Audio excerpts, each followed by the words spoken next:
Baruch Hashem, this week is Parashat Toldot, Book of Genesis, chapter 25, verse 19 through 28, verse 9.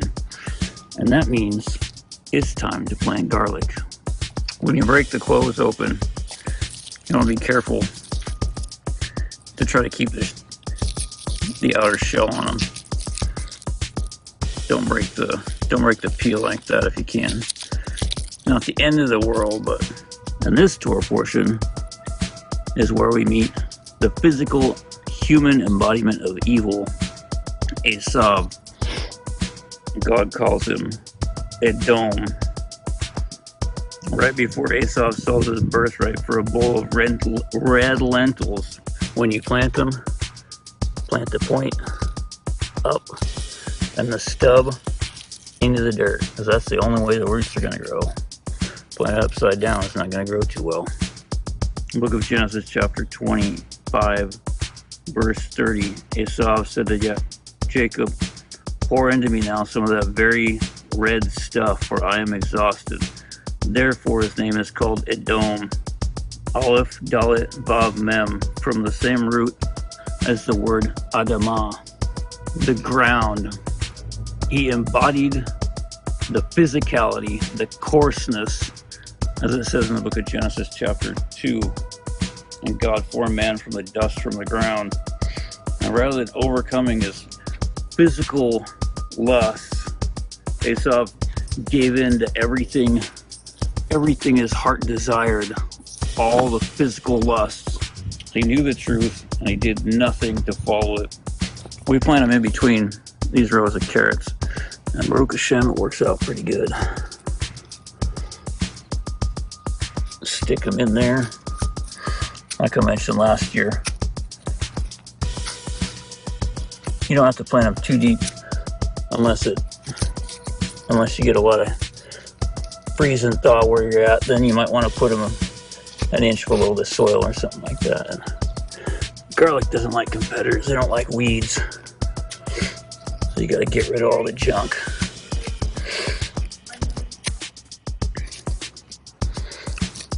We don't really like weeding too much, but it helps us learn Musar. Helps us learn that we have to weed not just our garden bed. We have to weed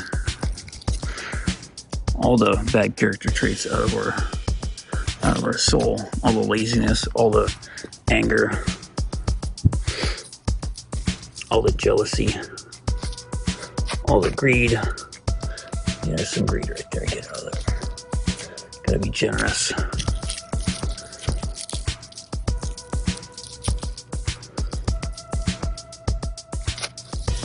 These turned out the biggest ones I've grown so far. I didn't plant them too early either, like the first week in August. And just like Esau, our garlic is red. Still growing the same hardneck variety from years ago. And we got some soft necks too. Just some random stuff from the store. Not sure really why I do this anymore, because mostly I just give these away. But it's something to do, and a way to share the truth with people. So Baruch Hashem, it's worth it. Whatever effort is priceless compared to the potential return we're going to get here. That's a pretty big carrot. One of the biggest ones I ever grown. We didn't grow any sweet potatoes this year because we're lazy. I mean, not really, but there's better things to spend our time on, we figured out. You can buy a bag of sweet potatoes in the store for like $5. A huge bag. And even at minimum wage, it takes about a half hour to make $5. Where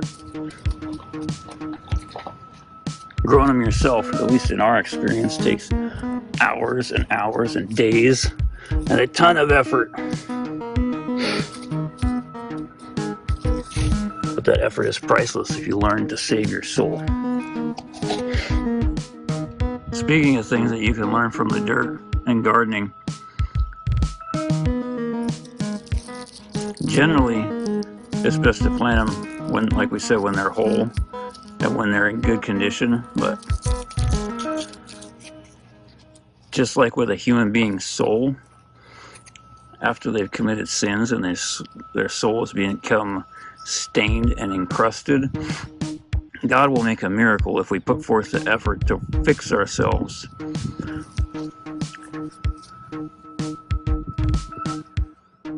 And even though it looks really crusty and disgusting, and there is no way it could possibly sprout life, God will make a miracle and it will grow if we put forth the effort.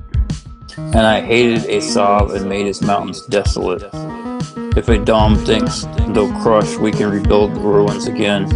Thus said the Lord of hosts, they may build, but I will tear down.